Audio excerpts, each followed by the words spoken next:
Buenas tardes a todos y a todas. Antes de nada, muchas gracias por uniros a nosotros en este ciclo, del cual en un principio yo soy el principal promotor, gracias a la confianza que me han facilitado desde la térmica, el ciclo 10 años, 10 miradas, que lo que básicamente aspira es hacer una retrospectiva de cómo hemos cambiado durante los últimos 10 años, aprovechando justamente el aniversario de este centro social.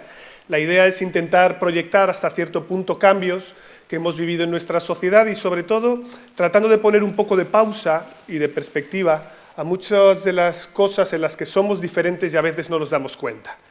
Y para ello queríamos comenzar hoy básicamente con un diálogo, lo que pretende casi más ser una entrevista que un diálogo, con Marta, que me acompaña aquí, Marta Peirano.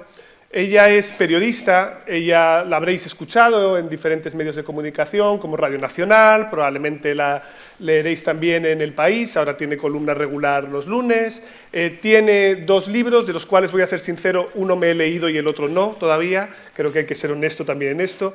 El enemigo controla el sistema, que es... Conoce el sistema, pero lo controla también, que es uno, de hecho recibió, si no me equivoco, un premio del New York Times, ¿no? Uno de los mejores ensayos. Bueno, entró en la lista de los mejores ensayos del año. Eso es un premio. Que para mí ya es un premio. Eso es un premio, si viene del New York Times. Y además es una de las probables voces más autorizadas que tenemos en el panorama nacional para hablar de temas tan relevantes como el que vamos a tratar hoy, que tiene sobre todo que ver con Internet y las redes sociales. No me olvido de tu segundo libro, que es el que todavía no me he leído, y ahora es Contra el futuro. Este sí es el que tengo pendiente, pero sabiendo que es obra de Marta, podéis estar tranquilos que también es igual de recomendable. Por fortuna sí que lo tengo comprado, entonces el gasto ya está hecho, que para los amigos escritores siempre es lo más importante. Cuando nosotros hablamos, y vamos a intentar hablar en la conversación de hoy de Internet y de redes sociales, en el fondo de lo que estamos hablando es justamente de infraestructura, es decir, de cómo han cambiado las maneras de comunicarnos y de relacionarnos en sociedad. Si os dais cuenta, en el fondo, a lo largo de toda la historia hemos vivido una gran cantidad de transformaciones. Si nos fuéramos al Neolítico, probablemente una de las transformaciones más heavy es pasar, y perdón por la expresión tan coloquial, es pasar de la tradición oral a la tradición escrita, ¿no? Es decir, el momento en el que empezamos a codificar el conocimiento. Hemos visto mejoras tecnológicas en ese sentido, cuando, por ejemplo, se puede escribir de manera sistemática y de manera casi industrial con la llegada de la imprenta. Lo hemos visto también con las diferentes transformaciones de los medios de comunicación, que han traído también transformaciones económicas, sociales y políticas. El liberalismo y nuestros sistemas representativos vienen con la prensa escrita, como los partidos de masas llegan con la radio, como la llegada de los debates televisivos y de los partidos Atrápalo Todo vienen con la televisión, como la llegada de las redes sociales y de Internet se convierte en elementos que moldean nuestra manera de relacionarnos, nuestra manera de entender la sociedad y también los equilibrios de poder, que es justamente algo que hace que los escritos de Marta tengan un valor particularmente especial, que es que hasta cierto punto ella muchas veces funciona de pornógrafa. Y con esto quiero decir que a lo que se dedica muchas veces es a desnudar lo que hay detrás de esto que a nosotros nos parece muy superfluo y tan sencillo como descargarnos una app en nuestro móvil. Y antes de nada, Marta, lo primero que me gustaría preguntarte es, ¿en qué ha cambiado Internet o en qué han cambiado las redes sociales, tal vez Internet primero, en la última década? ¿Cuál dirías tú que han sido los principales cambios que ha habido? Bueno, yo diría que el cambio más significativo, o el más básico, es que ha pasado de ser un Internet fijo que tú tenías en tu ordenador, en tu casa, y al que ibas a navegar, a ser un Internet móvil, porque la década pasada es la década del smartphone. Es la década, o sea, antes de esa década lo que llevábamos en el bolsillo era el reproductor de MP3s y un teléfono tonto, como llamamos ahora, ¿no? Pero a partir de los 2010 y en adelante, pues llegan teléfonos que ya incluyen Internet. Y eso puede pasar porque también llega el 3G. El 3G, es decir, esa infraestructura que multiplica la velocidad de transmisión de datos en todo el continente, es la que permite que tú, en lugar de tener que ir a tu casa a bajarte películas del Emule, pues ahora puedas tener Internet en tu teléfono. Y el cambio, por ejemplo, en ese sentido, es que pasamos de una cultura de webs a una cultura de apps, ¿no? En el sentido de que ya las aplicaciones cumplen la función que antes cumplían las webs. Pasamos de una cultura de weblogs, de blogs, que eran pues, esa explosión que empezó en 2002-2003 de diarios personales, a veces políticos, a veces culturales, bueno, pues todo tipo de expresiones de personas más o menos anónimas, algunas de las cuales se hicieron muy famosas. O sea, recordemos, por ejemplo, que el diario.es empieza como un blog que se llama escolar.net. Y pasamos de eso a una cultura más de Twitter, de Facebook, de Instagram, que obviamente lo cambia todo, ¿no? Porque lo recentraliza a través de unos intereses y unos objetivos muy particulares. Una pregunta. Yo recuerdo, somos probablemente la millennial, que es mi caso, una de las generaciones más turras de la historia, somos muy pesados con nuestros referentes generacionales y uno de esos referentes era el 15M. Yo recuerdo perfectamente algo que ahora hablo con mis estudiantes que tenían 8 años entonces y no saben ni lo que es, como es natural. Entonces había una percepción de que Internet, y esto se discutió mucho, podía servir como un espacio de liberación. Es decir, podía ser un foro en el cual nos juntáramos para deliberar, se especulaba con la idea de la wikidemocracia, el partido X, no sé si algunos en la sala lo recuerdan, era alguien que promovía iniciativas que iban también en ese sentido. Sin embargo, ahora parece que tenemos una visión un poco más pesimista, ¿no?, de lo que nos puede dar Internet. ¿O eso realmente no es así? ¿O es que realmente Internet en su potencial ha cambiado y en algunas cosas para mal? Bueno, 2011 es el año donde empezamos a hablar de las redes sociales como si fueran Internet. Es decir, que empezamos a hablar de Facebook o de Twitter como Internet, cuando en realidad son una parte muy específica, ¿no?, de la red, que vive encima de la red y que se sostiene sobre las infraestructuras de red, pero que son una cosa completamente distintas, y empezamos a hablar de ellos como esas herramientas emancipadoras, ¿no?, que en un mundo globalizado pues, consiguen democratizar países como, por ejemplo, Egipto, ¿no? Y empezamos a hablar de la primavera árabe, de cómo... Bueno, pues el carácter mismo de esas herramientas que permiten que la información fluya de forma libre, pues es tan intoxicante que es capaz de liberar un régimen político. También es el mismo año que Edward Snowden, ¿no?, 3 años después, en 2013, hace exactamente 10 años, Edward Snowden nos demuestra que no, que a lo mejor son herramientas emancipadoras en un momento dado en determinados lugares. Pienso que ninguno de los países que experimentó la ola de libertad de la primavera árabe es ahora mismo democrático. Túnez, aguanta por los pelos. Túnez. Por los pelos. Es el último, el last man standing. Pero lo que sí que vimos era que esas mismas herramientas se habían convertido en una herramienta de poder, de control y de manipulación de, al menos, un gobierno aparentemente democrático, que eran una herramienta de vigilancia de un gobierno que podía vigilar a todo el mundo menos a los suyos, ¿no? Es decir, de todos aquellos que somos no ciudadanos estadounidenses y que, por lo tanto, no tenemos derechos civiles en Estados Unidos ni en las aplicaciones que forman parte de este ramo que llamamos la red social. ¿Internet tú crees que en el fondo nunca fue libre o fue perdiendo libertad? Porque algo que te he escuchado muchas veces es la idea de que en el fondo Internet también es un espacio privatizado, ¿no? Es decir, nosotros no operamos en la red, sino que lo hacemos a través de empresas. ¿Esto era algo que ha ido ocurriendo con el tiempo? ¿Esto siempre fue así y en el fondo nacíamos de una ilusión?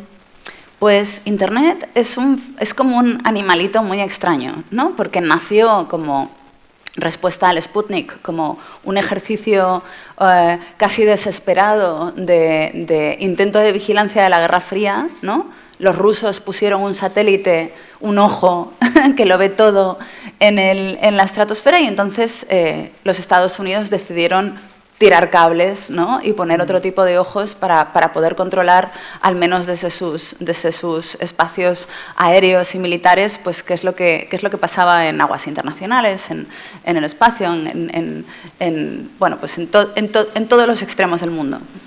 ¿Cómo evoluciona esto hacia otro lugar? Pues evoluciona cuando de repente se acaba la Guerra Fría, el gobierno de los Estados Unidos tiene otras prioridades y decide que esto tampoco ha funcionado tan bien y que mejor que se lo dejan a las universidades, ¿no? Y curiosamente hay un momento en el que intentan venderle el Internet que ya existe, ¿no? Que es una cosa pequeñita que conecta varias universidades a AT&T, que es la gran operadora estadounidense en ese momento, y AT&T dice, ¿qué vamos a hacer nosotros con esto? ¿Para qué lo queremos, ¿no? ¿Para qué sirve? Y entonces, bueno, pues coincide con la llegada de una nueva generación de científicos del código y que se juntan con ingenieros eléctricos, etcétera, y también con una generación que consume mucho LSD y fuma muchos porros. Y en esa mezcla de factores, pues se crea una idea de lo que puede ser Internet, ¿no? De un mundo interconectado, donde los científicos de Harvard pueden hablar con científicos rusos y con científicos cubanos y compartir conocimiento, y coincide con una serie de programas científicos estadounidenses que están diseñados para un poco como para quitarse el mal rollo de la Guerra Fría y reconectar con los países de una forma como más abierta, más apropiada, más feliz. Y bueno, pues crece entre las instituciones académicas esta red con dinero público hasta que llega un punto en el que ya no puede crecer más, ya no tienen suficiente dinero público para mantenerlas funcionando y no lo llegan a privatizar, sino que lo comercializan. Y entonces en ese proceso es cuando ya las operadoras de todo el mundo pues empiezan a contribuir cada una con su infraestructura. En España fue Telefónica, en Alemania fue Deutsche Telekom, en Francia fue France Telecom, y entonces, pues, en el proceso de privatización de las telecomunicaciones también se privatizaron las infraestructuras de red. ¿Pero qué pasa? Que Internet Internet es una colección de infraestructuras que en su mayor parte son cables submarinos, ¿no? Y estos cables submarinos eran que conectan los continentes entre ellos porque la información hay que llevarla en brazos, o sea, las antenas tienen un recorrido muy corto, la radiofrecuencia tiene un recorrido bastante corto y entonces pues conectamos unos continentes con otros con cables de fibra óptica que recorren el océano y en ese momento eran muy caros de instalar, o sea, había que ponerlos en el fondo del océano, había que afianzarlos para que no se movieran, había que establecer unos marcadores para que no viniera alguien y los cortara, ¿no? Durante los primeros años casi todos acababan siendo cortados por un pescador y entonces eran como casi cooperativas de operadoras que habían sido públicas o que todavía lo eran, que se coordinaban entre ellas para crear una infraestructura común. Es decir, se estaba privatizando, pero de alguna manera seguía siendo común. Y sobre todo, se estableció un lenguaje, que son los protocolos que utilizamos ahora, para que todas las infraestructuras distintas, las de unos países y de otros, unas más sofisticadas, otras menos sofisticadas, consiguieran hablar entre ellas. Es decir, lo que une Internet en realidad no es tanto la infraestructura como el hecho de que todos los cacharros que lo forman hablan el mismo idioma. Y de repente llegan las redes sociales. Y las redes sociales lo que hacen es sentarse encima de esa infraestructura y privatizar no la infraestructura, sino la transmisión de lo que pasa en ella, ¿no? O sea, lo que hace es ir como concentrando todos los paquetes de datos que se mueven para que pasen por sus servidores. Porque el negocio que tienen estas redes sociales es analizar esos contenidos. Y esto es justamente lo que me interesa, ¿no? Porque en el fondo, y esto también coincidiendo con que Cambridge Analytica es uno de los grandes escándalos de nuestro tiempo a propósito de la utilización de información con fines políticos, realmente esos datos que extraen de nosotros se convierten en auténtico petróleo, o sea, es un recurso muy valioso, ¿no? Eso es lo que obtienen a cambio. Y a partir de ahí, ¿qué hacen con él? Bueno, a finales de los 90 hubo la famosa crisis, el pinchazo de la burbuja.com, y entonces pues todas las empresas que habían recibido mucho dinero, a menudo dinero de los gobiernos para montar grandes webs, cuando todavía no había la infraestructura adecuada, pues colapsan y dejan, sobre todo en el famoso valle del silicio en California, en Silicon Valley, dejan un montón pues, de empresas, servidores y programadores sin trabajo. Y entonces ahí es cuando empresas como Google, empresas como Amazon y un poco después empresas como Facebook desarrollan un modelo de negocio por el cual, al igual que en aquel momento los periódicos son capaces de vender información muy barata, o las televisiones venden contenidos muy baratos o incluso casi gratuitos porque tienen publicidad, pues ellos aplican un poco el mismo modelo, pero dándole como una vuelta, ¿no? Y la vuelta es, cuando tú pones publicidad en televisión, en realidad no sabes quién la ve y no sabes lo que pasa luego. Nosotros, como cada persona que ve nuestra publicidad tiene un ratón y tiene su propia pantalla, pues podemos saber qué es lo que ve cuando lo ve con esta cosa tan guay que se llaman cookies. Y luego podemos saber si compra lo que le estamos vendiendo porque le hacemos pinchar, ¿no? Y entonces crece esta cultura que alguien dijo en algún momento de 2003 que los mejores cerebros de nuestra generación estaban todos en las mismas empresas intentando hacer que pincháramos en los anuncios, ¿no? Entonces crece esta cultura donde, bueno, pues se va generando cada vez más incentivos para que tú pinches en cosas, ¿no? Y para que tú veas pantallas y se empieza a hablar como ya no como del pay-per-view, ¿no? Como de pagar por ojos, digamos por globos oculares mirando tu contenido y mirando tus anuncios, ¿no? Y bueno, pues con la llegada de los móviles, pues efectivamente se transforma en una rueda mucho más rápida, ¿no? Y con la llegada de las aplicaciones que pueden recoger muchísimos más datos, porque, o sea, básicamente es como coger el ordenador, ponértelo encima y llevarlo encendido todo el día a todas partes contigo y tu ordenador va registrando. Hemos ido a tal restaurante, ahora vamos muy deprisa, vamos corriendo a tal sitio, nos sentamos con, ¿no?, toda esta gente. Mi teléfono ahora mismo sabe quiénes sois, porque mi teléfono se toquetea con todos los teléfonos que tiene a su alrededor, sobre todo porque llevo el Bluetooth abierto ahora mismo, además, porque yo uso cascos con Bluetooth y entonces los Bluetooth se toquetean, las tarjetas de Wi-Fi pues emiten ondas de radio para ver dónde están los routers, si tienen alguno más cerca, más potente, con más ancho de banda, y en ese proceso se encuentra con todos los demás teléfonos que hay haciendo lo mismo, ¿no? Es decir, se convierte en una máquina como que no puede parar de contar cosas sobre ti. Que digamos que esto es lo que se eleva a la enésima potencia durante la última década, porque no veíamos que esto fuera algo tan acusado entonces. E incluso es algo que hasta tiene efectos sobre cómo se diseñan las apps y los propios productos, porque no sé si le ocurre a una parte de esta sala, pero yo he perdido una capacidad de concentración brutal durante los últimos años. Es decir, sentarme frente a un texto o un libro de manera sostenida, sin estar mirando de reojo el móvil, a ver el último mensaje, que no hay mensaje, no pasa nada. Pero ¿no está teniendo esto incluso efectos que van más allá de, digámoslo así, lo económico por lo que toca a esas empresas, sino que están afectando hasta cómo nos relacionamos? Absolutamente sí. Y de hecho, a veces parece que exageramos hablando de adicción, pero en este proceso en el cual los mejores cerebros de nuestra generación están encerrados cobrando un dinero absurdo en lugares maravillosos, tratando de que pinchemos en cosas o que nos instalemos las apps y después que usemos las apps, ¿no? Y que, yo qué sé, que pokeemos y luego que demos al like y luego que miremos a ver si tenemos mensajes y luego, pues en ese proceso, que son, bueno, pues diseños que implican generalmente a cientos de personas y que son personas que han sido elegidas por las empresas más ricas del mundo para que vengan a hacer explícitamente eso, de forma deliberada, obligarnos a hacer eso, pues lo que ocurre es que han acabado copiando lo que hasta ahora era el diseño más adictivo conocido por el hombre, que eran las máquinas tragaperras.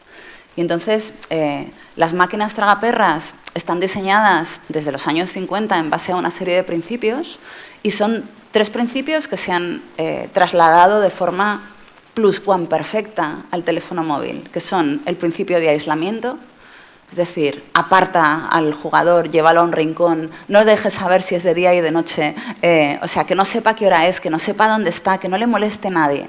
Aíslalo. Y esto es lo que hace la pequeña pantalla del móvil, que es distinta de una tele, en el sentido de que no puedes ver una película con tus amigos en la pantalla del móvil, está hecha solo para ti. No puedes jugar a un videojuego con tus amigos en la pantalla del móvil, o sea, es completamente unipersonal, te aísla del mundo. La segunda es un contenido infinito, es la continuidad, es decir, que nunca se acaben los juegos. Que igual se te acaba la paciencia, se te acaban las capacidades de seguir despierto. De hecho, decía el CEO de Netflix que hace unos años que ellos ya no competían ni con YouTube, ni con otros servicios, ni nada, competían con el sueño. Que yo pensé, wow, interesante que diga eso, porque el sueño, digamos que junto con la comida y con el agua, son las 3 cosas que necesitamos para vivir los seres humanos. Este señor quería acabar con una. Y entonces...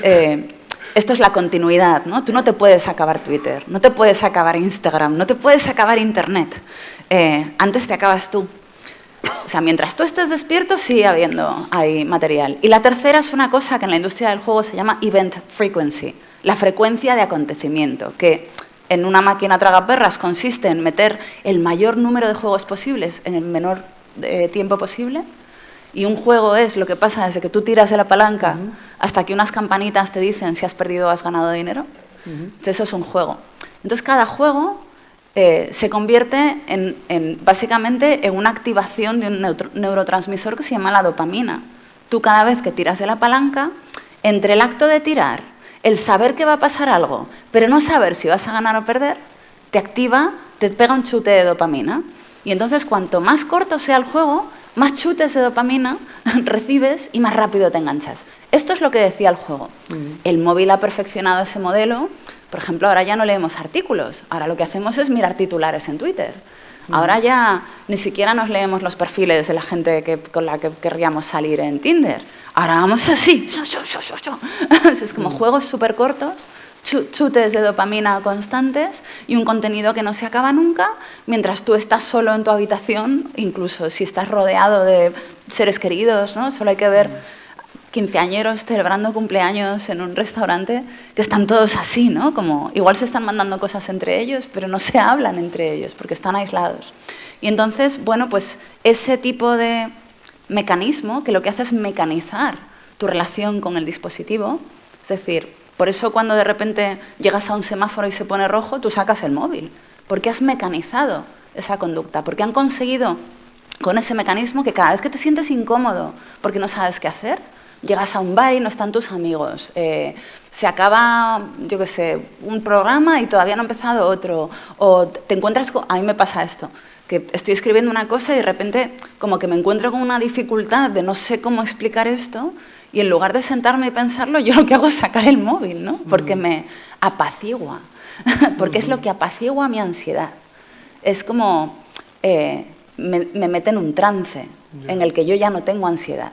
Pero claro, no tengo la ansiedad que me provoca el móvil. Esto es el comportamiento típico de un adicto. Pero antes de terminar de deprimir a toda la audiencia, desde una perspectiva tal vez un poco más, ahora me voy a colocar yo de abogado del diablo, un poco más optimista, también es cierto que junto a estos comportamientos, que evidentemente son desviados y patológicos, también es cierto que la generalización de Internet ha permitido un potencial en términos creativos de contacto que también habrá que poner de alguna manera encima de la mesa. Absolutamente.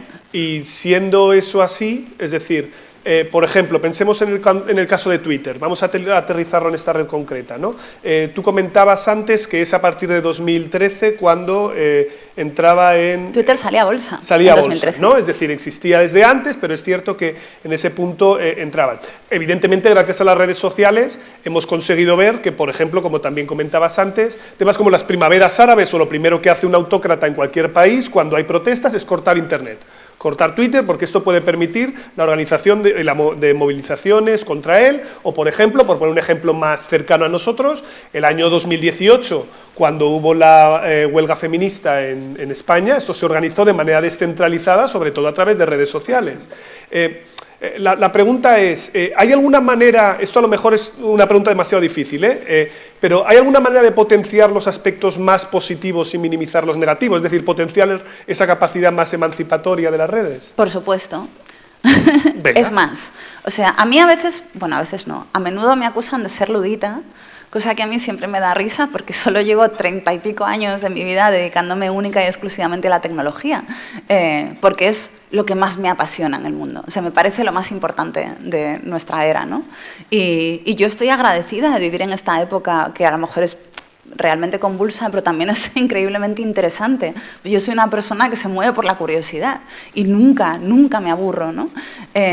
Entonces, en ese sentido, yo siento que vivimos en un momento de esplendor absoluto en prácticamente todas las industrias, todos los contextos, ¿no? Médico, científico, yo qué sé, estamos volviendo al espacio. Está pasando de todo y una de las cosas que me ayuda a estar en contacto con todas esas cosas increíbles y ponerlas en valor es Twitter. O sea, yo si no fuera por Twitter, pues igual no me enteraría del 80% de las cosas que sigo con asiduidad. Y yo creo que tú y yo, Pablo, somos de las pocas personas de nuestro entorno que son verdaderamente felices en Twitter. Yo, por lo menos, me considero como una de las agraciadas que sienten que Twitter ha sido una bendición en mi vida. Claro, tengo el gatillo del mute, de mutear bastante te iba a decir, suelto. Porque sin silenciar unos cuantos es complicada la vida también. No, pero ¿para qué está el gatillo del mute? Está para silenciar unos cuantos. También silencias unos cuantos cuando entras en un bar. O sea, si entras en un bar y un loco borracho te grita, ¿tú qué haces? ¿Te enganchas en la conversación? No, obviamente no, le muteas, pues en Twitter igual. Y entonces, pero claro, aquí la cuestión es que, primero, desde hace unos años nos parece casi indivisible la tecnología de Internet e Internet de las redes sociales. Es decir, la tecnología son muchas cosas. Internet es una de esas cosas y las redes sociales son una parte de Internet, ¿no? Pero ahora cuando decimos tecnología siempre hablamos de Facebook. Entonces, una de las cosas que consigue esta especie de asociación, yo creo que un poco peligrosa, es que pensemos que esta es la única manera de hacer herramientas para relacionarse socialmente. Ahora, después de esta década maravillosa y aterradora, sabemos que en realidad estas herramientas lo que hacen es aislar a la gente, que hay ahora mismo una epidemia de soledad, precisamente porque estas redes sociales se han vuelto los intermediarios imprescindibles de todo y hay generaciones enteras que ya no saben salir a la calle y relacionarse como personas normales, pero estas plataformas no tienen por qué ser así. O sea, se pueden generar plataformas cuyo objetivo principal no sea espiar a los usuarios para poder manipularlos con productos comerciales o productos o ideologías políticas. ¿Plataformas públicas? ¿Por qué no? O sea, yo quiero decir, históricamente, las infraestructuras del Estado que se dedican a las comunicaciones tienen también sus propios peligros. Hay radio pública, telepública, ¿debería haber un Twitter público? Claro, pero la gracia de Twitter, esto es, por ejemplo, una paradoja con la que nos hemos encontrado ahora que Elon Musk ha comprado Twitter y están pasando cosas en Twitter que no nos gustan a ninguno. La paradoja es que ha habido un semi-éxodo masivo a una plataforma que se llama Mastodon, como si fuera el posible sustituto de Twitter. Y lo gracioso es que por fuera, por encima, se parecen, ¿no? Mastodon está diseñado imitando a Twitter, pero por debajo son exactamente lo opuesto. Es decir, Twitter es un proyecto completamente centralizado, lo que significa que todos los datos acaban en unas solas manos, que son las manos de Twitter, o sea, que no es distribuido en el sentido de que hay un montón de servidores y cada uno de esos servidores pertenecen a una empresa o a una institución o a un gobierno o a una persona distinta. Twitter centraliza todo y esos datos los utiliza para vender publicidad. Mastodon es una red descentralizada, es la red descentralizada más grande del mundo. Y entonces, pues, unos servidores están en casa de un señor, otros servidores están en una universidad, otros servidores están en una empresa. Es decir, al igual que imita Internet en ese sentido, de que muchas infraestructuras diferentes, con dueños diferentes y intereses diferentes, conectadas por un solo lenguaje, por un protocolo. O sea, Mastodon es un protocolo. Y claro, la gente llega a Mastodon y dice, ¡jo, me aburro! Pero esto es como querer cambiar, no sé, el brócoli por los panchitos y decir que no te saben igual. Porque...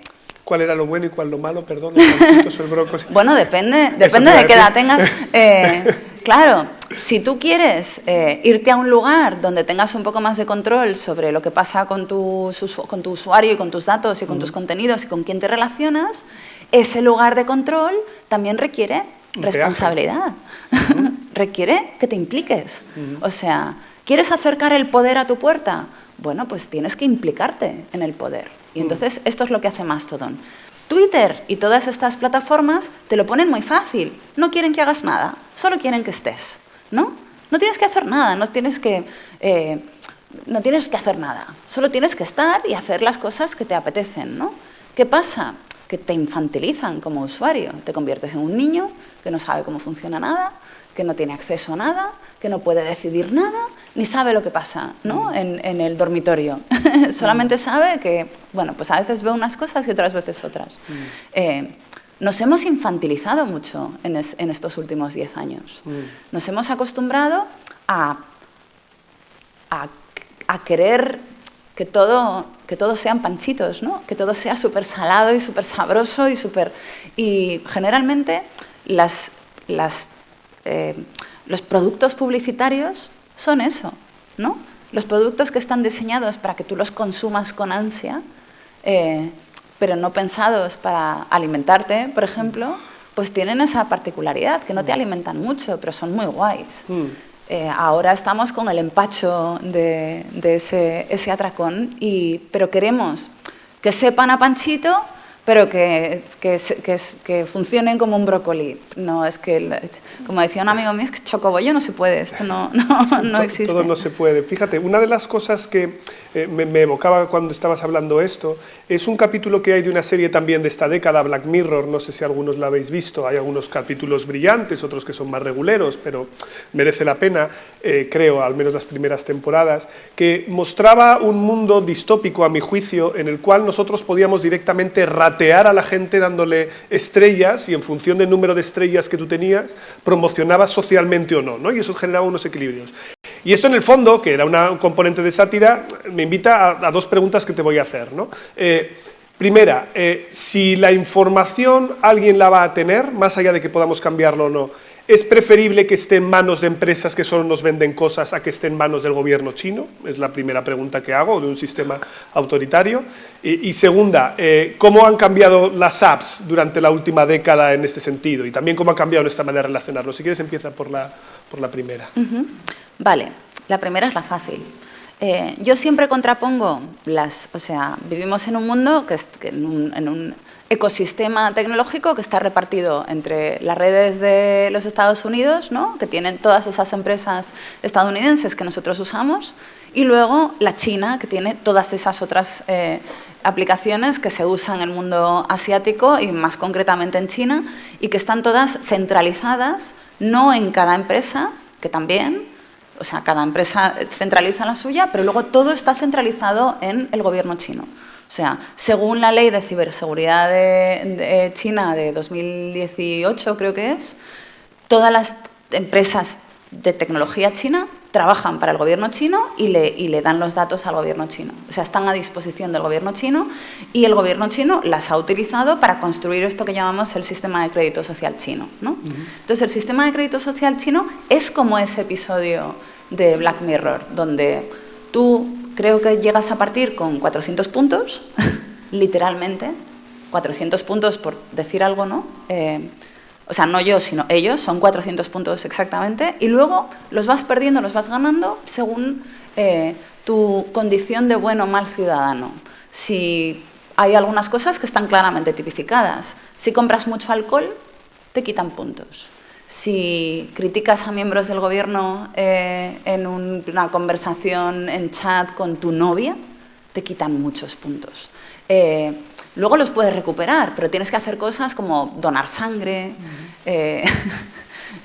La gente que critica mucho claramente se queda muy flaca muy rápido. ¿No? Tienes que denunciar a tu novia, ¿no? A las autoridades. Exacto. Para que... Si denuncias a gente que critica a miembros del gobierno, ganas puntos. Entonces, a medida que vas ganando y perdiendo puntos, o sea, que te quiten puntos te va quitando como capacidad de movimiento en el mundo. ¿Y qué significa eso? Significa que a medida que vas perdiendo puntos, pues por ejemplo, ya no puedes vivir en el barrio que quieres, tienes que vivir en un barrio peor. Ya no puedes llevar a tus hijos al colegio al que te gustaría llevarlos, tienes que llevarlos a uno peor. Y a medida que vas perdiendo, vas perdiendo tu capacidad de moverte, porque todo esto está centralizado en torno al pago digital. El dinero está completamente digitalizado, con lo cual tú no puedes comprarte un billete de tren a escondidas con un billete que llevas en el bolsillo, lo tienes que hacer a través de una app. Y entonces esa es la app que no te deja comprarte un billete si has perdido tantos puntos que ya no puedes comprar billetes y tienes que ir andando a los sitios, ¿no? Ya no puedes coger aviones. Entonces el eslogan del sistema es: los buenos ciudadanos caminarán libres por el mundo y los malos ciudadanos no podrán dar un paso. Y es literal. O sea, y una de las cosas más graciosas del sistema es que algo que quita puntos es relacionarte con gente que tiene menos puntos que tú. Entonces, no solo no puedes moverte, sino que nadie te invita a ningún sitio y entonces, ¿para qué vas a moverte, no? Pero, por ejemplo, pues esa persona que ha ido perdiendo puntos podría ser tu marido, puede ser tu hermana, puede ser tu madre, ¿no? Y entonces tú tienes que romper con ellos, porque son malos ciudadanos. Entonces, para mí, el sistema que se va imponiendo en sitios como Estados Unidos y Europa es un sistema similar, pero oculto, en el sentido de que todos esos datos afectan a tu futuro y también te quitan libertad de movimientos, pero tú no sabes cómo, cuándo ni dónde. Es decir, ¿quién compra esa información? Pues aparte de las empresas de marketing, pues por ejemplo las empresas de...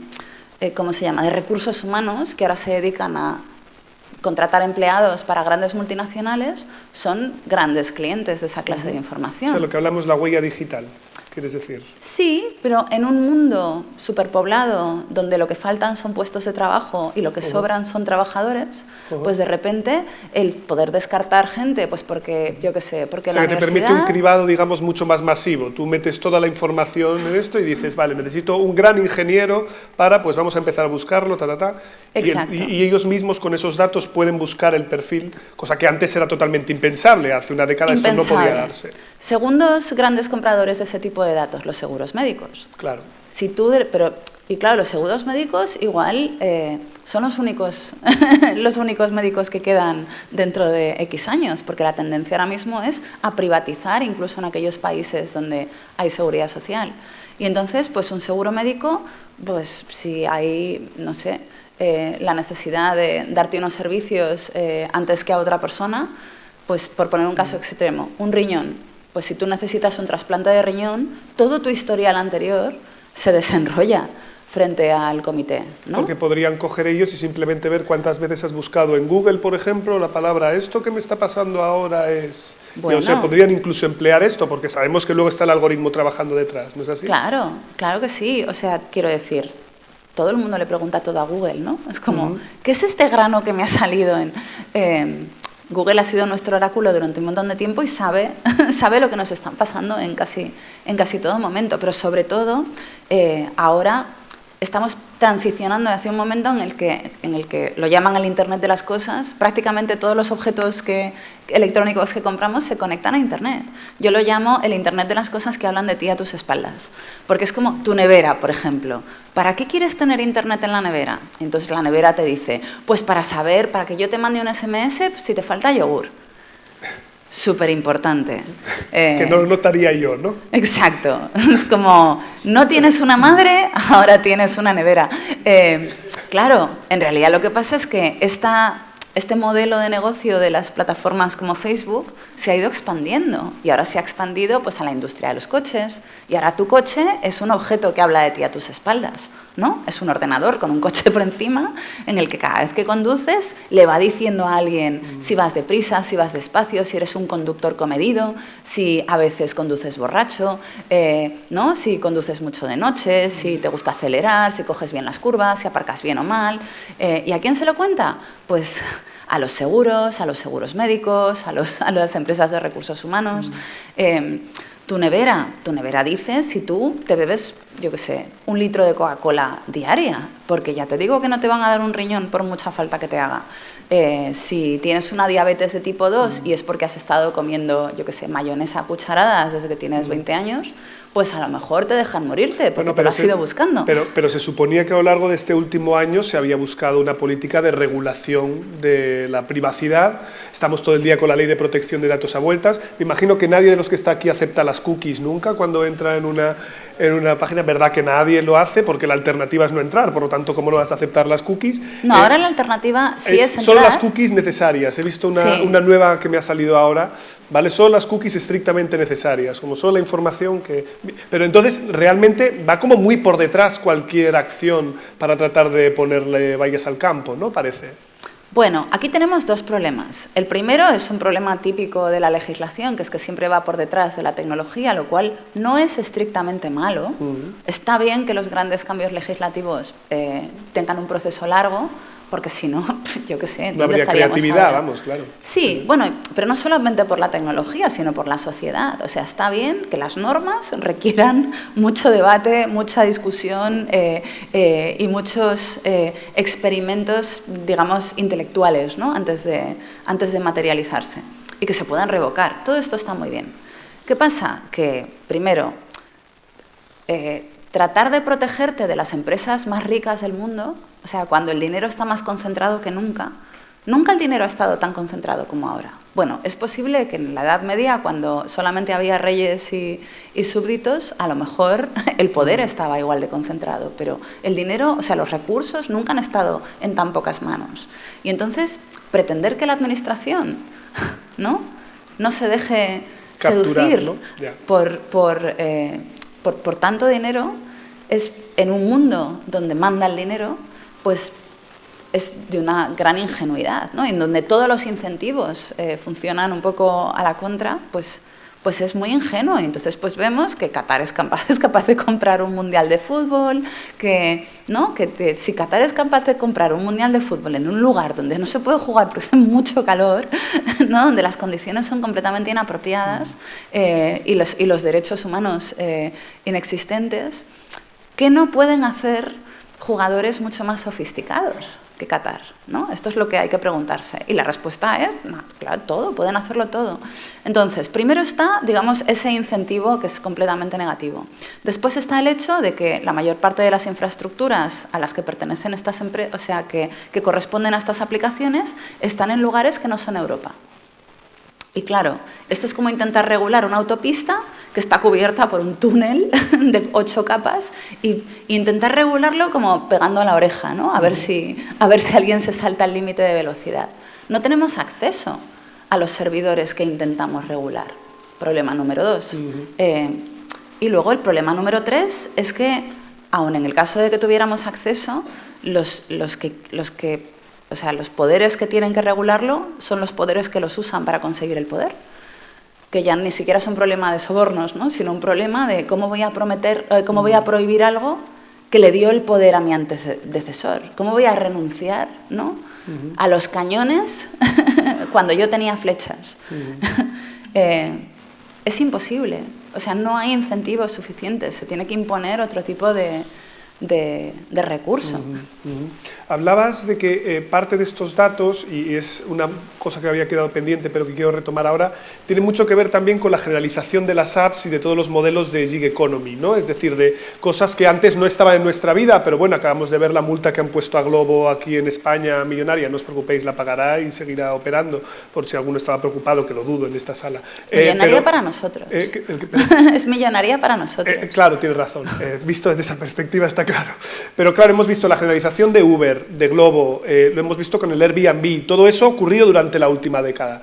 Es decir, ¿qué potenciales tiene esto? ¿Qué aspectos positivos y negativos? Porque tengo que reconocer que al tener una app que te ayuda a preparar tus vacaciones, es cierto que genera estas dinámicas en las que a lo mejor trabaja menos gente de tour operador, pero al mismo tiempo te puedes tú montar el viaje al gusto, o sea que también tiene un componente positivo. Mi pregunta es, ¿cuáles son las luces y las sombras de la generalización de eso? Pero hablamos también de Tinder y de otras tantas que se han hecho en todos los planos de la vida. Sí, bueno, para mí el problema siempre es la centralización. La centralización de los datos, es decir, del acceso a la información que producen y al uso de esa información de forma legítima o ilegítima. La centralización de los recursos, ¿no? Estamos hablando de unas empresas que ofrecen unas condiciones de trabajo que hasta que llegaron esas empresas considerábamos de esclavitud. Considerábamos que incumplían la legislación vigente. Y aquí se da una situación interesante, que es que si tú quieres incumplir la legislación y ganar dinero haciendo cosas que en realidad son ilegales, vas a la tecnología. Y voy a poner un ejemplo. No sé si os acordáis de una empresa que se llamaba Ceranos, que vendía una máquina, el Edison, capaz de hacer análisis de sangre complejos con una sola gota de sangre. Hicieron una serie de televisión, la CEO, la fundadora de la empresa, se llamaba Elizabeth Holmes. ¿Elizabeth Holmes? Sí. Acabo de glitchear. Es que creo que no. Bueno, en cualquier caso, está en la cárcel. Está en la cárcel por fraude, porque ya vendió una cosa que no se podía hacer. Todo el mundo hace lo mismo en tecnología. ¿Cuál fue su error? Su error fue colocar su producto como un producto médico, colocárselo a los hospitales, ¿no? Cuando tú te mueves dentro de la industria tecnológica, tienes barra libre para decir lo que te dé la gana, porque, como bien decía Arthur C. Clarke, toda tecnología lo suficientemente sofisticada es indistinguible de la magia. De hecho, el otro día encontré un anuncio de un aparato que tú, yo qué sé, te comes un donut, soplas en el aparato y te dice cuánto azúcar tienes en sangre y cuánta glucosa llevas y cuánta grasa tienes en sangre y todo eso. Esto es científicamente imposible y el aparato cuesta una pasta y el anuncio mismo dice: no es tecnología, es magia. Y yo pensé, es que te lo es dice y todo, el ya. colmo, el colmo. Y entonces, bueno, pues os lo digo ya, va a ser la década no solamente de la inteligencia artificial, sino de los cacharros médicos que no entran dentro de la industria médica, porque si no estarían todos en la cárcel como la señorita Elizabeth, sino que son tecnología, y la tecnología puede decir lo que le dé la gana. O sea, tú te puedes poner un Apple Watch que te diga, te estoy midiendo las pulsaciones, yo qué sé, te voy a decir si vas a tener un ataque al corazón dentro de 10 años, ¿no? Si jugar al voleibol te va mejor o si tu nivel de glucosa te va a generar una diabetes de tipo 2 o no. Te puede decir lo que quiera. O sea, te puede decir que te mide, no sé, los huesos para ver si tienes osteoporosis. Es todo mentira. Pero da lo mismo, porque no hay una regulación que se lo prohíba. O sea, ellos pueden decir lo que quieran. Ahora, un aparato médico sí. Y entonces, claro, ¿cuál era la pregunta? Que Las apps. Es decir, las apps. Si yo tengo acceso a... Porque esto sí que yo sé si llega la comida o no me llega la comida si yo la he encargado con Glovo. Si sé si tengo un sitio ahí en el Airbnb o no. Es decir, hay un producto al final de esto. Esto también ha cambiado nuestra manera de organizarnos, ¿no? Incluso nuestro propio tiempo. Pero eso, aparte de que evidentemente hay un modelo de negocio que claramente, como tú antes planteabas... Se salta la legislación porque es tecnología. Sí, ese es el asunto, porque al final también el Airbnb tiene un efecto sobre, por ejemplo, lo que vivís aquí mismo en Málaga por lo que toca al turismo en el centro. Es decir, que todo está conectado y está cambiando nuestra sociedad sin que veamos las externalidades negativas muchas veces. Vale, pero vamos a ver. Y me encanta la palabra externalidades porque es como, básicamente, como saltarse la legislación, pero lo llamo externalidades. No, he hablado de los efectos sobre el turismo. Saltar la legislación es ilegal. Claro, pero ¿qué es el Airbnb? Es ser un hotel sin licencia. ¿Qué es el Uber? Es ser un taxista sin licencia y además emplear a gente sin hacerles contratos de trabajo. Y además saltarte pues, toda la legislación que nos tiramos todo el siglo XX rompiéndonos los huesos para conseguir, para que la gente tuviera condiciones dignas de trabajo y tuviera protecciones apropiadas de la empresa. Todo eso se lo saltan. Esto es saltarse la legislación.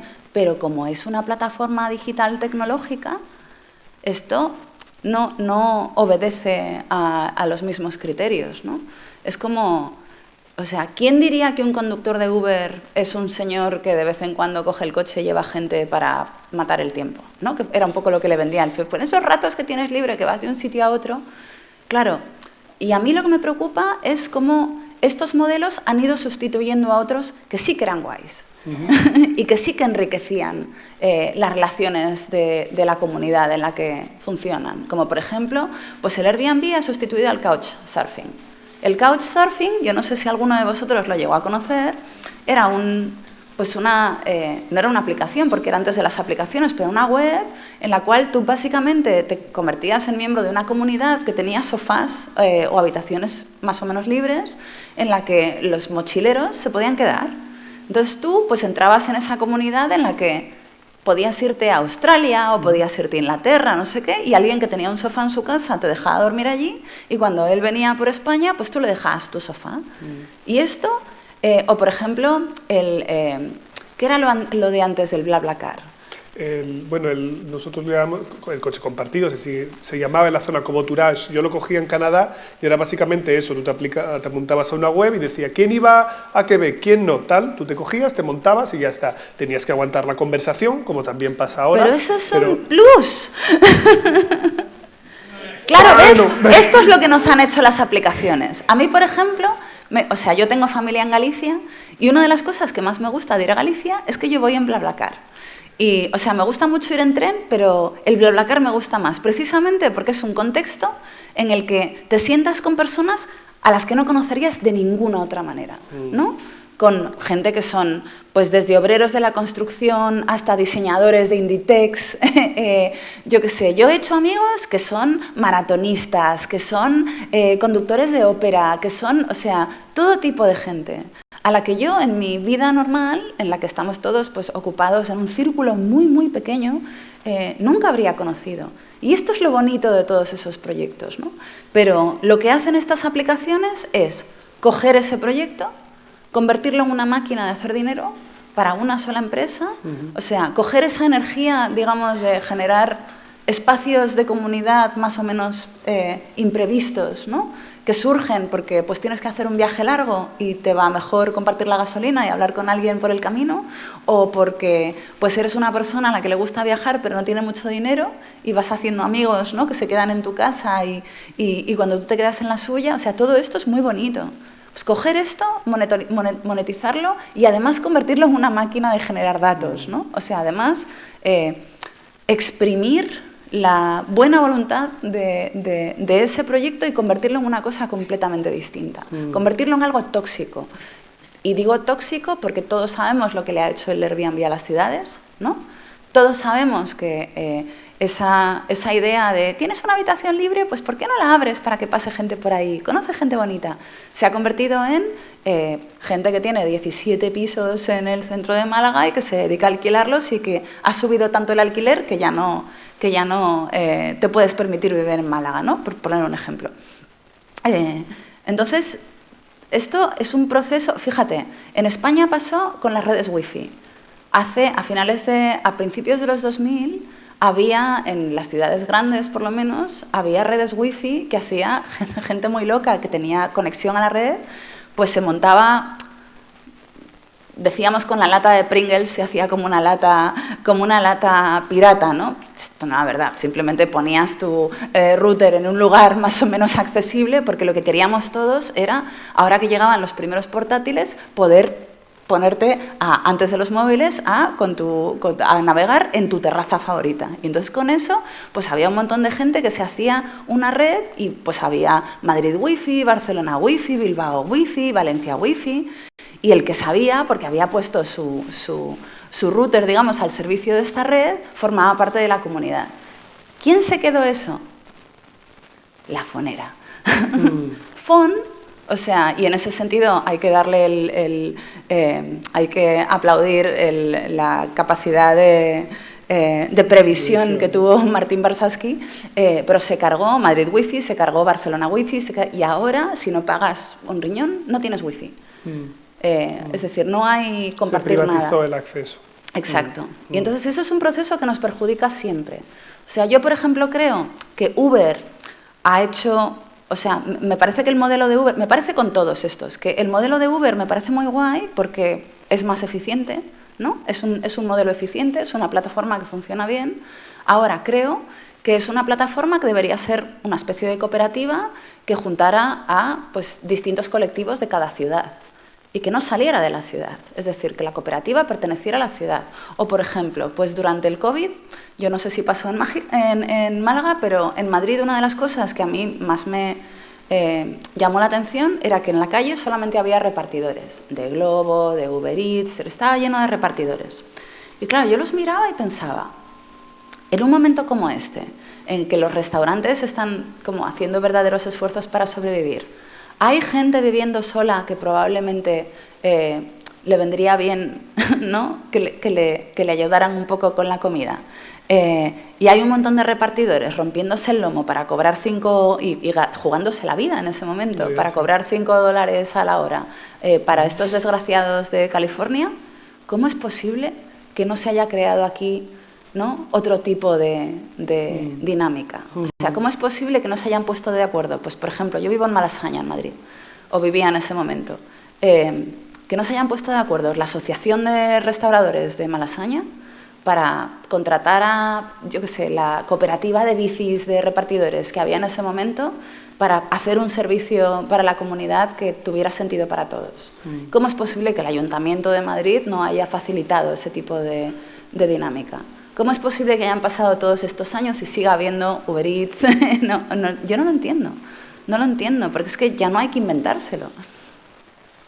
Bueno, como tengo más preguntas, pero como me gustaría dar también la oportunidad a la gente de poder participar, si no hay ninguna pregunta voy a seguir haciendo, pero me gustaría antes de nada saber si hay alguien en la sala que quiere plantear algo, alguna cosa que veáis que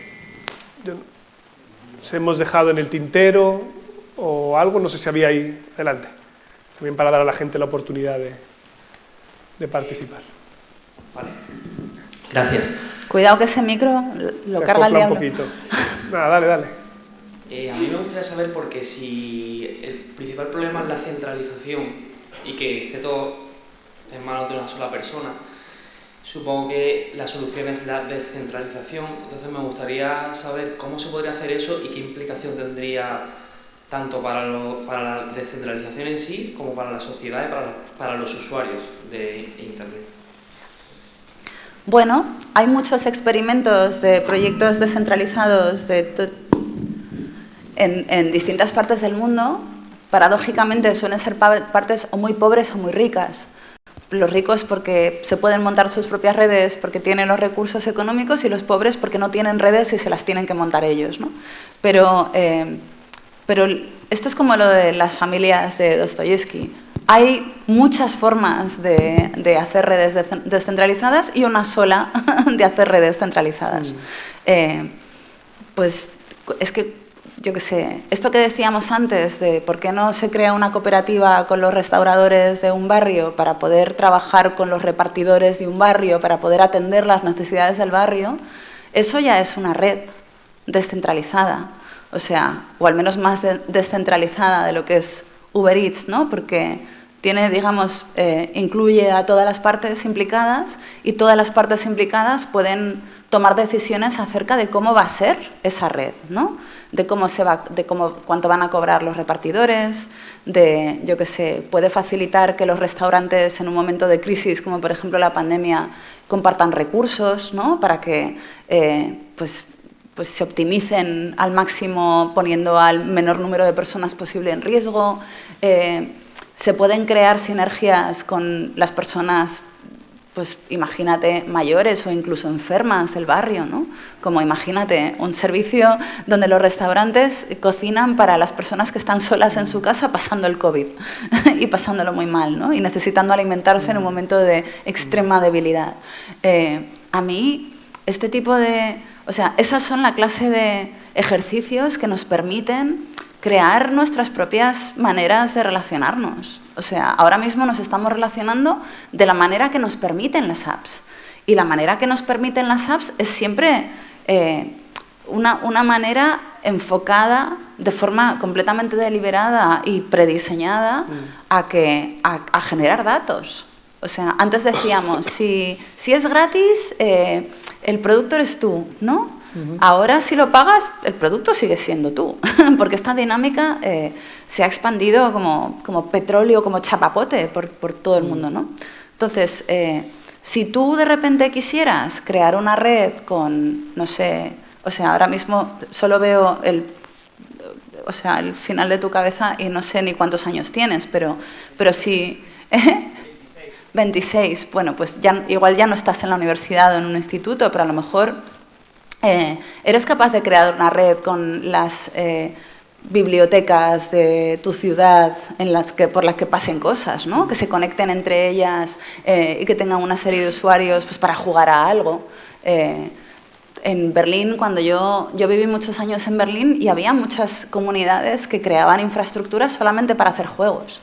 Y eran muy divertidas, porque tú a veces entrabas en una de esas redes y tu teléfono te avisaba y tú, o sea, era completamente inesperado, era como ¡plas! Estabas en el juego, te habías ido, yo qué sé, pues a comprar detergente al supermercado o a tomarte una cerveza con unos amigos y ¡plas! Y estabas en el juego de repente, porque eran como inesperadas y espontáneas, ¿no? Y se pueden hacer, no sé, miles de cosas. Yo, por ejemplo, llevo mucho tiempo empeñada en hacer una red de radiofrecuencia, o sea, de radioaficionados, pero desde las bibliotecas, porque pienso que las bibliotecas son instituciones completamente fundamentales de nuestras vidas y se nos ha olvidado, y tienen recursos suficientes como para convertirse en un punto de apoyo para todo tipo de cosas, y esta me parece súper interesante. También pienso que la radio, que es una tecnología del siglo XIX, va a ser una tecnología crucial en el siglo XXI, porque es la única tecnología de telecomunicaciones que no solo no se estropea cuando pasan cosas como, por ejemplo, terremotos, huracanes, lluvias torrenciales o fallos eléctricos, sino que además chupa muy poca electricidad y tiene muchísima potencia. Y es súper barata. Todo el mundo podría ser radioaficionado.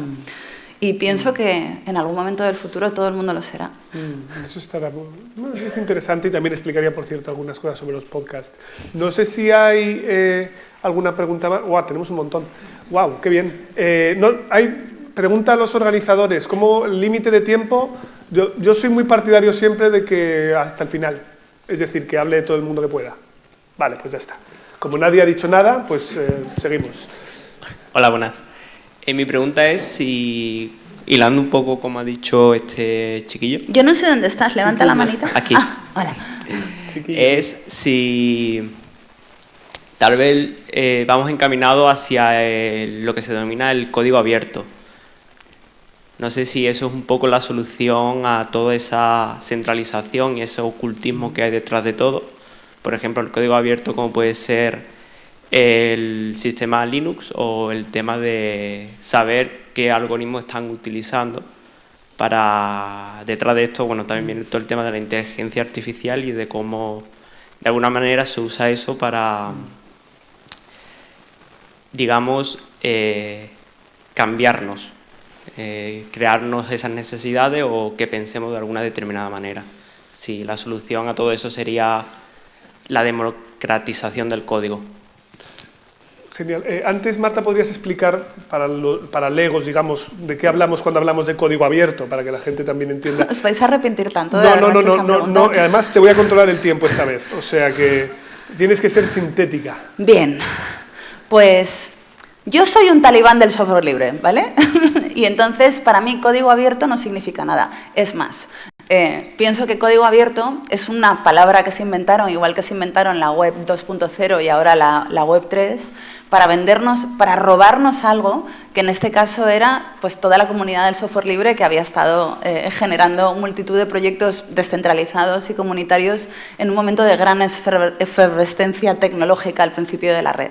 Entonces, yo espero que no vayamos a una sociedad de código abierto, porque para mí no significa realmente nada, pero sí que iba a decir que recuperemos, o sea, el software libre es un software que he escuchado una risita por ahí, porque esto llevamos diciéndolo desde hace 30 años, pero es un software que tiene unas características que no solamente son que es visible, es decir, que tú puedes leer todo el código de un programa desde la primera letra o número hasta la última, ¿no? Es un software que no solamente es visible, sino que además se puede modificar, además se puede distribuir, y se puede leer, se puede entender, se puede cambiar, es decir, es manipulable, es adaptable a tus necesidades. Y entonces, bueno, pues prácticamente todas las instituciones verdaderamente importantes de nuestro tiempo utilizan software libre. O sea, no me gusta hablar del software libre como algo que hay que recuperar, porque es que la NASA usa software libre, Internet corre sobre software libre, el ejército estadounidense usa software libre, el CERN usa software libre. O sea, todos los lugares donde pasan cosas verdaderamente importantes usan software libre. ¿Dónde no usamos software libre y deberíamos? Pues en las instituciones, en las administraciones, en los centros educativos, en las universidades, pero no solo porque es lo que está bien y porque además es más barato, sino porque es lo único que nos permite aprender a hacer herramientas en lugar de aprender a usar las herramientas de empresas como Microsoft o como Google o como Facebook o como Oracle, ¿no? O sea, es lo que nos ha permitido construir Internet.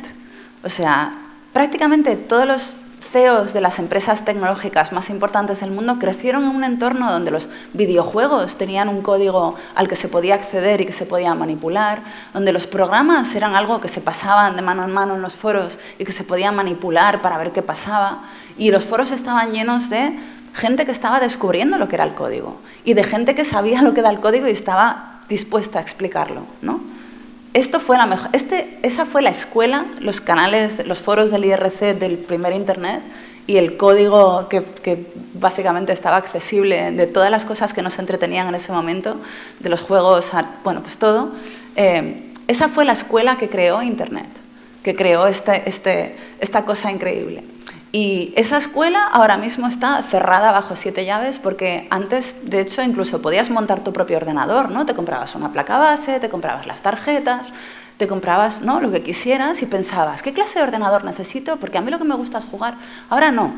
Ahora todos los ordenadores son pues una especie de tortilla, ¿no?, donde va todo completamente soldado y, de hecho, si se te ocurre abrirlo, resulta que te quedas sin garantía y ya no puedes quejarte de nada si algo no va bien, ¿no?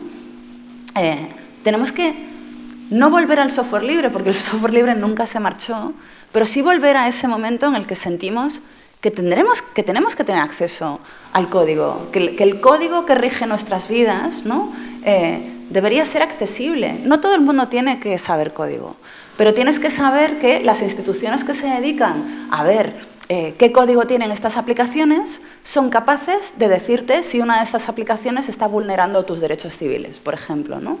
O pues ahora mismo todo el mundo está hablando de TikTok. TikTok te vigila. Pues claro, pues igual que te vigilan todas las demás, ¿no? Esto lo sabemos desde hace 10 años, de hecho. Y sin embargo, no puedes entrar en el código para comprobarlo, ¿no? Esto es una de las cosas que decíamos antes de cómo vas a legislar un túnel en el que no puedes entrar, el que no puedes mirar, ¿no?, el que tienes que mirarlo como pegando la oreja a ver qué pasa dentro. Entonces, ¿nos dirigimos a una sociedad de software libre? Yo creo que ya vivimos en una sociedad donde funciona el software libre.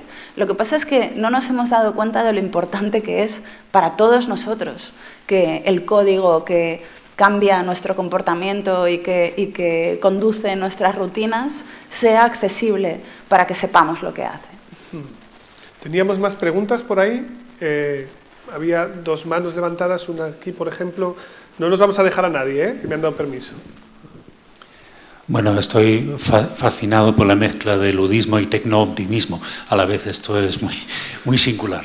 Vamos a ver. Volviendo al mundo de las grandes tecnológicas, de las empresas, de las apps. Esto va a ser un comentario en una pregunta, ¿verdad? No, la pregunta, hay una pregunta de verdad.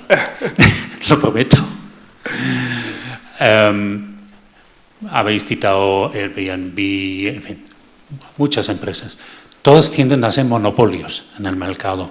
¿Hasta qué punto la condición de monopolio es una consecuencia natural de esta tecnología basada en software, que a su vez planteó ese problema ya hace 20, 30 años? Pues el 100%. Es más, son empresas son plataformas que están diseñadas no solamente para ser monopolios, sino para perpetuarse como tales. Es decir, Amazon es el ejemplo típico, ¿no? O sea, Amazon es una empresa que vende sus propios productos y los de los demás. Y entonces, tú ya no puedes tener un producto en el mercado sin venderlo en Amazon, porque, bueno, pues Amazon se ha convertido en el ecosistema. Igual que no puedes tener un medio de comunicación sin estar en Twitter o estar en Google, ¿no? Es decir, son el monopolio de la información y Amazon es el monopolio de la venta, iba a decir por correo, de la ciberventa. ¿Qué iba a decir? Pero claro, Amazon de repente conoce tu negocio mejor que tú, porque es el que maneja todos los datos, ¿no? En su plataforma.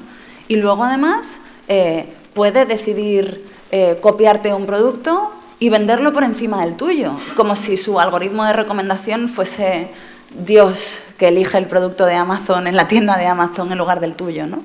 Es decir, juega con ventaja, todas sus cartas están marcadas. ¿Y qué pasa? Que tú no puedes hacer nada porque fuera de Amazon ya no queda nada. O sea, todas esas particularidades de Amazon es lo que han hecho que Amazon sea un monopolio absoluto. ¿Existen otras tiendas? Sí, pero dan igual. ¿Existen otros buscadores que no son Google? Sí. ¿Por qué Google tiene el 98% de las búsquedas de Internet? Pues porque dan igual. Y porque el negocio de Google en realidad no es darte respuestas, sino que es una plataforma publicitaria. Y entonces así es como se ha comido todo el negocio de la publicidad online. Y eso que se decía que cada vez que tuvieras una duda siempre había un mexicano que le había preguntado en Yahoo Respuestas. Que siempre había alguien que ya había hecho esa pregunta en algún lugar del mundo, ¿verdad? Que era algo típico. La última pregunta había por ahí. A ver, mi pregunta va por el tema, ¿no?, que hablábamos de, la solución sería descentralizar, ¿no? Y hablabas de posibilidades de, pues, gente de Globo que se asocie con los bares locales y, bueno, como pensando, imaginando soluciones o alternativas al modelo que existe, ¿no? Y pensaba como todas estas alternativas, ¿no?, de software libre o cooperativismo, ¿qué cabida tienen en el sistema económico y productivo que tenemos o si son imposibles y lo que habría es que cambiar el sistema económico y productivo? Es decir, pensando en, ¿se podría crear un wifi comunitario? ¿Quién lo crea? ¿Quién lo apoya? Alguien tiene que poner su tiempo y su esfuerzo y su dedicación a eso. ¿Quién paga esto, no? Un poco así hablando mal y pronto, ¿no? Incluso pienso en, vale, pues una inversión inicial podría ser del Estado, podría ser de organismos públicos, pero ¿y quién lo mantiene, no? Es decir, ¿tiene cabida estas soluciones dentro del sistema económico y productivo? ¿Cómo lo tendría? Y si no, pues habrá que cambiar el sistema. Sí, yo creo que una de las condiciones más preocupantes de la globalización es que ahora pensamos todo en global, ¿no? Es como, por ejemplo, ahora si te pones a pensar en una alternativa a Facebook, es una alternativa que si no tiene 300.000 millones de usuarios, ha fallado. Como si tener 300.000 millones de usuarios fuese el valor importante. Entonces, hay miles de posibilidades de redes descentralizadas de todo tipo. O sea, yo creo que cada una depende del objetivo de esa red. O sea, a mí se me ocurre que una red de vecinos en torno a la gestión de recursos críticos, como por ejemplo el agua o la energía, sería interesante. ¿Necesitas una gran infraestructura para eso? No, ya la tienes. Prácticamente todo el mundo tiene un teléfono en el bolsillo que tiene 5 maneras de conectarse con los demás y prácticamente todo el mundo que yo conozco tiene un router en su casa que se puede conectar con el de sus vecinos. Es decir, tenemos la vida llena de cacharros, o sea, tenemos la casa y el bolsillo y la cartera llena de cacharros que se conectan entre ellos. pero nosotros los usamos para conectarnos a una antena que se conecta a unos servidores en Texas, ¿no? Donde los datos hacen así con otros datos y luego nos mandan una señal. No es necesario y tampoco es incompatible hacer una cosa y hacer la otra. Es decir, ya con la tecnología que tenemos ahora podemos hacer un montón de cosas que la mayor parte de nosotros no hacemos y que podemos hacer con gente que tenemos a nuestro alrededor. Por, yo qué sé, toda clase de motivos, ¿no? O sea, a mí me encantaría, yo ahora vivo en un bloque de edificios que tiene un montón de jardines internos y que es como una, no sé, como una especie de comunidad de los años 50 a nivel arquitectónico, y a mí me encantaría que todos los vecinos conectaran sus routers o incluso tener un servidor, que básicamente es una palabra muy molona para decir un ordenador encendido, donde hubiera unos recursos compartidos acerca de cómo llevar el jardín, ¿no? De qué semillas vamos plantando, de, yo qué sé, pues hay una cosa en Estados Unidos que es una especie de boletín que empezó un tipo hace como 5 o 6 años, que es básicamente un boletín de correo entre vecinos en el que simplemente se mandan mensajes tipo, pues el triciclo de la niña ya no me vale para nada, ¿quién lo quiere?, ¿no? O me he encontrado no sé, un perro perdido en la carretera, mando una foto a ver de quién es. Es decir, la clase de cosas que hacemos ahora en Twitter, pero dentro de un entorno como muy concreto de personas que se conocen y que a lo mejor viven en un espacio determinado, ¿no? Y no necesitamos gastarnos más dinero del que ya nos gastamos. Ya estamos pagando fibra en casa, ya estamos pagando datos en el teléfono. Ya con eso nos va bien. Con eso podemos constituir un montón de infraestructuras que ahora mismo no utilizamos. Te voy a hacer una última pregunta, pero tienes que ser súper breve, porque sí quiero escuchar tu opinión de esto. ChatGPT. ¿Sí o no? Venga, ¿qué te crees? Que no es mi trabajo ponerte contra las cuerdas.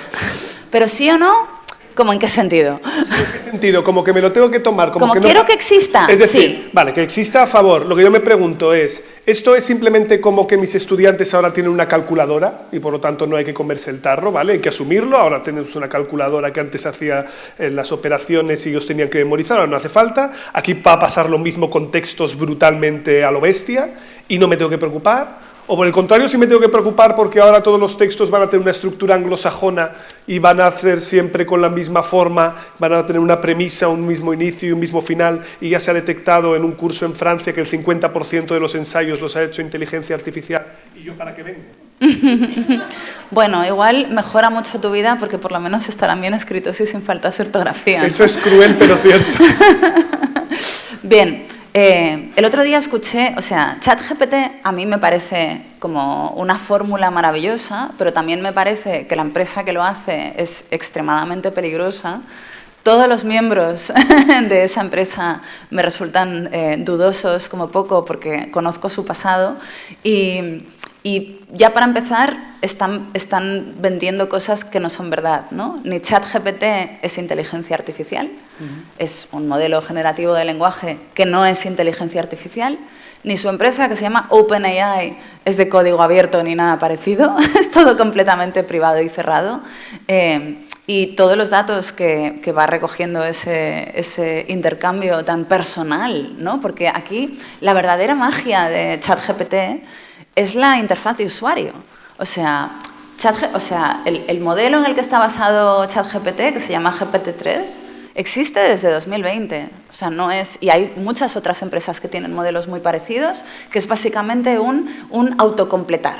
O sea, es un software que lo que hace es ir autocompletando, como cuando buscas en Google y pones... O nuestro teclado predictivo que siempre termina...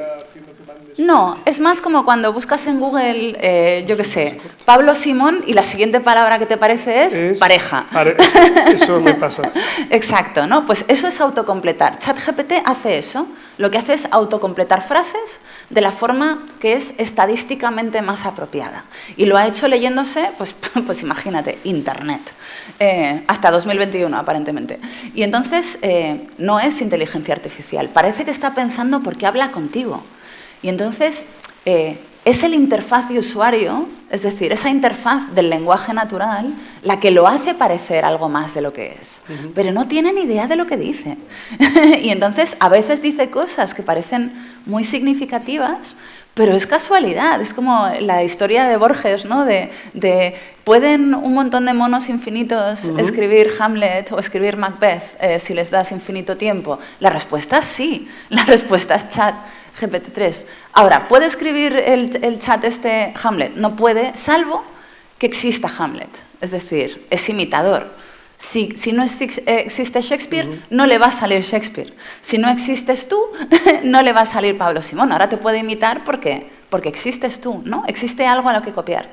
Y entonces, pensando desde el punto de vista de un profesor, el otro día estuve escuchando a una profesora que hablaba en el Guardian y decía, era una profesora de escritura creativa de la universidad, y decía, yo estoy encantada, porque para que GPT haga algo realmente guay, le tienes que hacer preguntas muy concretas, muy sagaces y muy interesantes. Y decía, para hacer todo eso te tienes que haber leído el texto que te tienes que leer. Y entonces, y la otra cuestión es, ¿tú crees que esos alumnos se van a encontrar con una herramienta parecida en su vida laboral en el futuro? 99% de posibilidades de que sí. O sea, eliminar ese tipo de herramienta de la universidad cuando sabes que va a dominar su vida laboral durante el resto de sus días, pues parece casi como criminal. Decía un amigo mío que ChatGPT es en muchas cosas como un economista, siempre seguro de sí mismo y a veces tiene razón. Lo vamos a dejar aquí, si les parece. Muchas gracias por su tiempo. Damas, caballeros, Marta Peirano.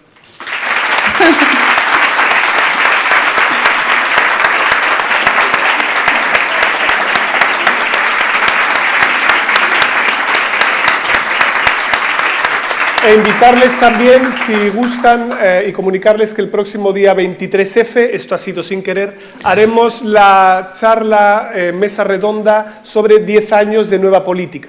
Estará aquí conmigo moderando Isabel Morillo, periodista del Periódico de España, y nos acompañarán Jorge Lago, antiguo fundador de Podemos, y Toni Roldán, exdiputado de Ciudadanos, para hacer un balance general sobre qué de bueno, qué de malo, positivo, negativo, han dejado los nuevos partidos en la política española. Muchas gracias.